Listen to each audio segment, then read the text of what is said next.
Direct अल्लाह से मांगने में क्या हर्ज है? तो हम कौन सा मना करते हैं मांगे? नहीं तो फिर ये जो अल्लाह ताला के बंदा, अच्छा जब एक बंदा दरिया में डूब रहा है, वो होते खा रहा है, तो वो जो किनारे पे खड़े बंदे को पुकारा, वो क्यों पुकार रहा है? वो तो हयात है, खड़ा है भाई वही बात है ना, वो हयात है, वो एक शख्स वफात पा चुका है, वो ये अकीदा रख के पुकारा है ना, कम्युनिकेशन यहाँ से खत्म हो चुकी है। वो ये अकीदा रख के पुकारा है ना कि भाई ये कर सकता है, इस अकीदे के साथ कि अल्लाह की दी ताकत से कर सकता है। तो इसी अकीदे के साथ कि जो औलिया अल्लाह है, ये अंबिया अलैहिमुस्सलातु तस्लीमात है, वो अल्लाह की दी रूहानी ताकत से मदद कर सकते हैं। इस्तिआनत हकीकी सिर्फ अल्लाह रब्बुल इज्जत की जात से है। इय्याका नअबुदु व इय्याका नस्तईन, वो जो इय्याका नस्तईन के अंदर हसर है, वो हसर हकीकी है कि माना यह है कि हकीकत में मददगार या अल्लाह सिर्फ तुझ ही को समझते हैं और हकीकत में सिर्फ तुझ ही से मदद मांगते हैं।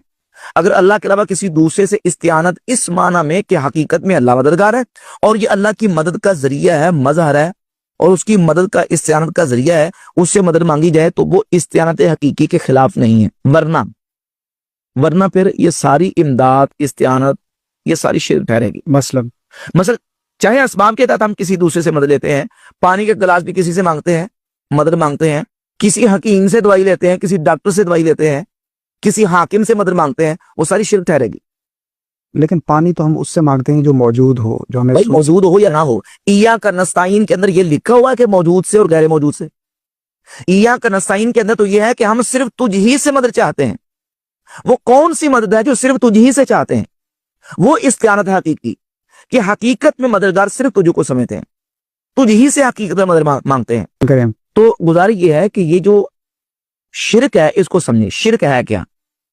जो भी चीज उलूहियत के अंदर आएगी उसमें अल्लाह रब्बुल इज्जत का किसी को शरीक ठहराएगा तो शिर्क ठहरेगा। शिर्क की तारीफ के अंदर उलमा ने लिखा है, इस बात तो शरीक फिल उलूहियत बिमाना वजूबिल वजूद कमालिल वजूद और बिमाना इस्तिहकाकिल इबादत कमाल अबदतिल असनाम। शिर्क यह है कि अल्लाह की उलूहियत में किसी दूसरे को इस माना में शरीक ठहराना कि उसको वाजिबुल वजूद माने या उसको अल्लाह की इबादत में अल्लाह का शरीक माने, जैसे कि मुशरिकीन अपने माबूदान बातिला को अल्लाह रब्बुल इज्जत का शरीक ठहराते थे। किसी को मदद के लिए पुकारना इस माना में कि अल्लाह की दी ताकत से ये मदद कर सकता है और हकीकत में मदद अल्लाह करने वाला है, ये उसकी मदद का जरिया है, ये ना तो वाजिबुल वजूद के अंदर आता है ना उसकी इबादत के तहत आता है। ये शिर्क नहीं है। हमारा इनके साथ मुखालिफिन के साथ जो असल इख्तिलाफ है वो है शिर्क के दर्जे का। वो इसको शिर्क समझते हैं और हम इसको शिर्क करार नहीं देते।